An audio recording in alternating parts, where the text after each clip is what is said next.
और चलिए हेडलाइन की बात रुक करेंगे खबरों की ओर।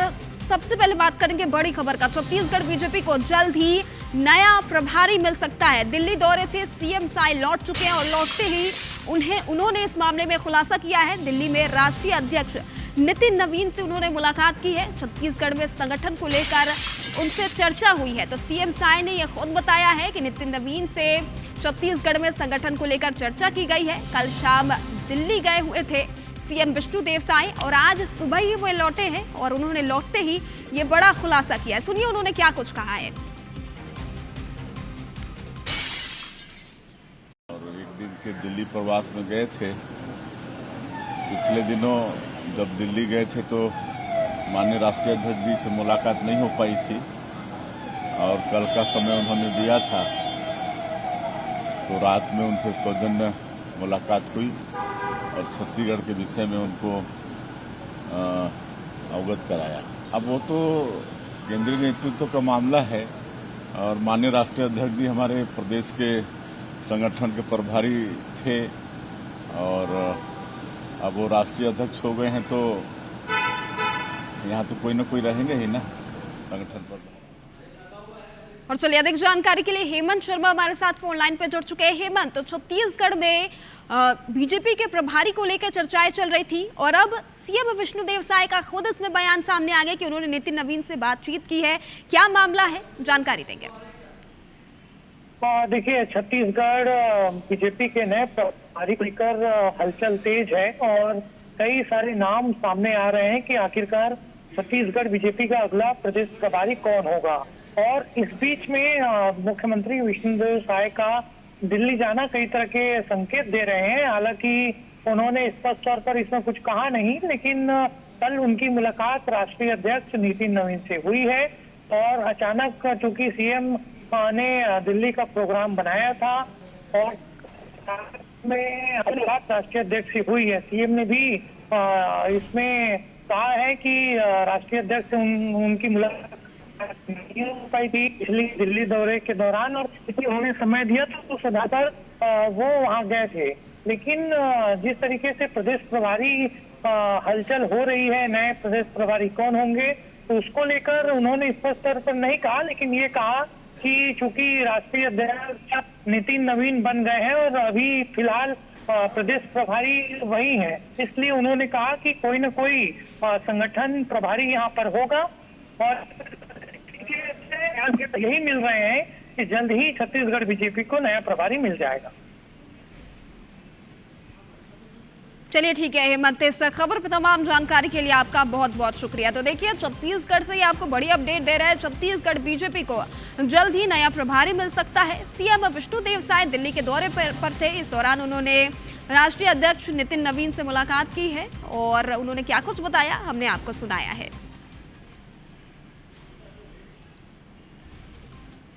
और चलिए बुलेटिन में आगे बढ़ेंगे। ईडी और सीबीआई के बाद अब director general of GST intelligence Raipur zonal unit ने online betting app Mahadev book पर सबसे बड़ा शिकंजा कसा है। डीजीजीआई की जांच में सामने आया है कि 2000 पैनल्स के नेटवर्क के जरिए 4 साल में करीब 1,45,000 करोड़ रुपए का सट्टेबाजी का कारोबार संचालित किया गया। इसमें रोजाना 99 करोड़ रुपए जमा होते थे। इस विशाल बेनामी लेन देन पर जीएसटी चोरी के मामले में एजेंसी ने मुख्य प्रमोटर सौरभ चंद्राकर, रवि उप्पल समेत नेटवर्क से जुड़ी दर्जनों ऑपरेटर को कारण बताओ नोटिस जारी किया है। 40,603 करोड़ रुपए से अधिक के टैक्स भुगतान का उन्हें आदेश दिया गया है। देखिए इस मामले में इस वक्त की सबसे बड़ी कार्रवाई देखने को मिली है।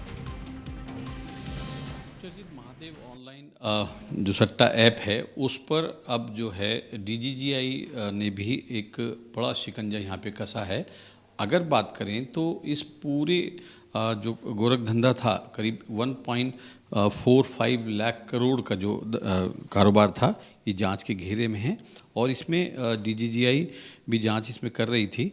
और इसमें अगर बात करें तो अब तक 40,603 करोड़ से अधिक जीएसटी की यहाँ पे मांग की गई है और इसमें ये बताया जा रहा था कि हर पैनल में रोज़ाना 5 से 10 लाख रुपए तक जमा होते थे और इसमें करीब 2000 पैनलों का एक विशाल नेटवर्क जो सौरभ चंद्राकर, रवि उप्पल ये संचालित कर रहे थे और इसमें सौरभ चंद्राकर, रवि उप्पल समेत दर्जनों लोगों को ये नोटिस जारी किया गया है। और इसमें जो कह सकते हैं कि director general of GST intelligence DGGI Raipur zonal unit ने ये बड़ी कार्रवाई की है।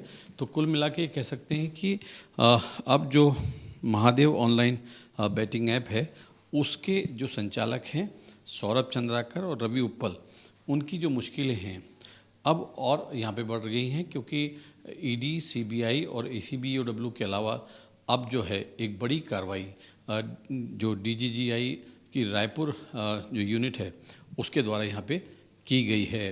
कैमरामैन धर्मचंद साहू के साथ तहसीन जैदी, IBC 24 रायपुर। और चले रुक करेंगे बिलासपुर का, जहां मस्तूरी के ओखर गांव में गौशाला में 23 गायों की मौत का मामला सामने आया है। गायों की मौत से ग्रामीणों में आक्रोश का माहौल है। चारे पानी की कमी से मौत की आशंका जताई गई है। इधर प्रशासन की टीम मौके पर पहुंच चुकी है, जांच की जा रही है। वासुदेव सेवा समिति इस गौशाला को संचालित कर रहा था। तो देखिए, गौशाला के संचालन सहित कई मामलों को लेकर गंभीर सवाल खड़े हो रहे हैं कि एक साथ कैसे गौशाला में 23 गायों की मौत हो गई। फिलहाल इस घटना के बाद ग्रामीणों में भारी आक्रोश है। ग्रामीणों सहित कई लोगों ने चारे पानी की कमी से इन गायों की मौत की आशंका जताई है। फिलहाल इस मामले में प्रशासन जो है वो जांच कर रही है। प्रशासन की टीम गौशाला पहुंच चुकी है। बताया जा रहा है कि वासुदेव सेवा समिति इस गौशाला की संचालन का काम किया करते थे। तो वासुदेव सेवा समिति इस गौशाला को संचालित कर रहे हैं।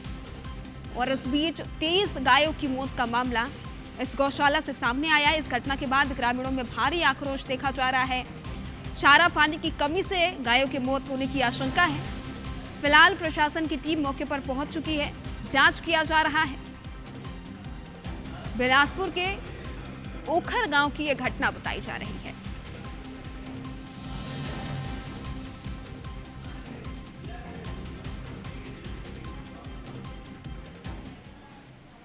और चलिए अधिक जानकारी के लिए जितेंद्र हमारे साथ सीधे लाइव जुड़ चुके हैं। जितेंद्र, बिलासपुर के ओखर गांव में ये बड़ा मामला सामने आया, एक साथ 23 गायों की मौत होना कई गंभीर सवाल खड़े करता है। जितेंद्र,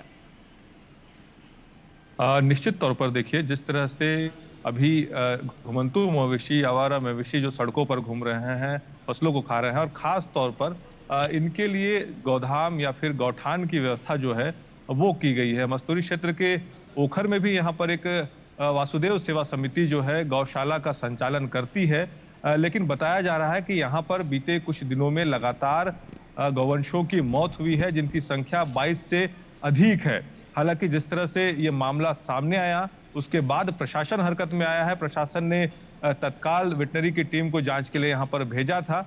हालांकि जांच में ये बातें सामने आई है कि 2 दिन के भीतर 6 गौवंशों की यहाँ पर मौत हुई है। इसके साथ ही कहीं ना कहीं अव्यवस्था जो है वो सबसे बड़ा यहाँ पर कारण बना है गौवंशों की मौत का, क्योंकि 200 कैपेसिटी का ये गौशाला था और बताया जा रहा है लगभग यहाँ पर 500 गौवंशों को रखा गया था। कुल मिलाकर अगर हम देखें तो यहाँ पर घुमंतू मवेशी जो हैं उनको रखने की व्यवस्था की गई थी, लेकिन स्थानीय तौर पर जो ग्रामीण हैं उन्होंने भी अपने जो गौवंश हैं यहाँ पर रखे थे। लिहाजा यहाँ पर बड़ी संख्या में, क्षमता से अधिक संख्या में गौवंशों को रखने की वजह से, साथ ही यहाँ पर लगातार बारिश की वजह से जलभराव की भी स्थिति बनी थी, पानी भरा हुआ था, जिसकी वजह से कीचड़ और दलदल की स्थिति निर्मित हो गई थी, अव्यवस्था थी, बदहाली थी, जिसकी वजह से भी यहाँ पर जो गौवंश हैं उनकी मौत हुई है। हालांकि अब जांच के बाद ये निर्देश दिए गए हैं कि जितने भी ऐसे गौशाला संचालित हैं वहां पर क्षमता से अधिक गौवंशों को न रखा जाए और सीधे तौर पर जो चारा पानी की मेन जो व्यवस्था, मुख्य व्यवस्था यहाँ पर जो होनी चाहिए वो की जाए, क्योंकि ये माना जा रहा है कि क्षमता से अधिक यहाँ पर गौवंश रखने की वजह से चारे पानी की भी व्यवस्था नहीं थी, जिसकी वजह से भी गौवंश जो है यहाँ पर मौत के शिकार हुए हैं, उनकी मौत हुई है। क्योंकि ये अक्सर देखने में आ रहा है कि जिस तरह से अलग अलग जो गौशाला संचालित है उसमें देख रेख का भी अभाव रहता है, कहीं ना कहीं प्रशासन की भी जिस तरह से निगरानी होनी चाहिए वो नहीं होती है और अक्सर क्षमता से अधिक गौवंशों को रख लिया जाता है, चारे पानी की व्यवस्था नहीं होती है। चलिए ठीक है जितेंद्र, इस खबर पर तमाम जानकारी के लिए आपका बहुत बहुत शुक्रिया।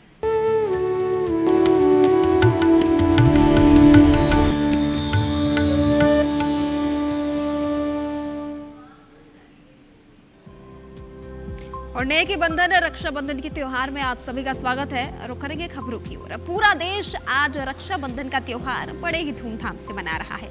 आपने भाई बहन के प्रेम, अटूट रिश्तों की बहुत ही कहानी सुनी और देखी भी होगी, लेकिन छत्तीसगढ़ के अंबिकापुर में एक युवती अनोखे अंदाज में रक्षाबंधन का त्योहार मनाती है, क्योंकि उनका भाई कोई इंसान नहीं बल्कि तोता है। देखिए इसी पर बनी खास रिपोर्ट।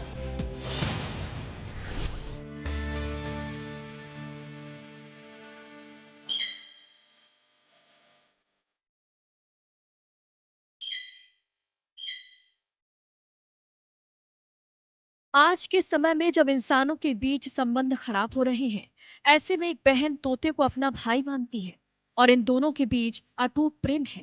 इतना प्रेम कि बहन अपने भाई को सोने की राखी बांधती है। ये कहानी है अंबिकापुर में रहने वाली स्वप्ना की। स्वप्ना का कोई सगा भाई नहीं है, लिहाजा उन्होंने तोते को ही अपना भाई बना लिया। तोता हिरांश और बहन स्वप्ना का ये रिश्ता थोड़ा अलग है और यही वजह है कि उनके इस अनोखे रिश्ते की चर्चा हर तरफ है। अंबिकापुर की रहने वाली स्वप्ना ब्यूटिशियन है। कुछ साल पहले उनके घर तोता आया तो स्वप्ना उसे भाई की तरह ही प्यार करने लगी और उसका नाम रखा हिरांश। आज स्वप्ना और हिरांश की जोड़ी इतनी प्रसिद्ध हो चुकी है कि हर कोई उनका कायल है। स्वप्ना शुरू से ही जानवरों के प्रति बेहद दयालु भाव रखती है। ऐसे में तोते को स्वप्ना ने भाई बना लिया और हर साल रक्षाबंधन में अपने भाई को पूरे विधि विधान से वो राखी बांधती है। स्वप्ना का कहना है कि पहले उन्हें लोग अजीब नजर से देखते थे, लेकिन अब हर कोई उनकी तारीफ करता है। हमारी जोड़ी भाई बहन रिश्ता है जिसमें बहुत सारा प्यार है। ये मेरा 6 साल होने जा रहा है रक्षाबंधन को और मैं हर साल रक्षाबंधन बहुत धूमधाम से मनाती हूँ। ये दिन मेरे लिए बहुत ही महत्व रहता है, बहुत अच्छा रहता है। और जैसे कि मैं आपको बताना चाहूँगी, मैं बहुत प्यार की हूँ अपने भाई लोगों से।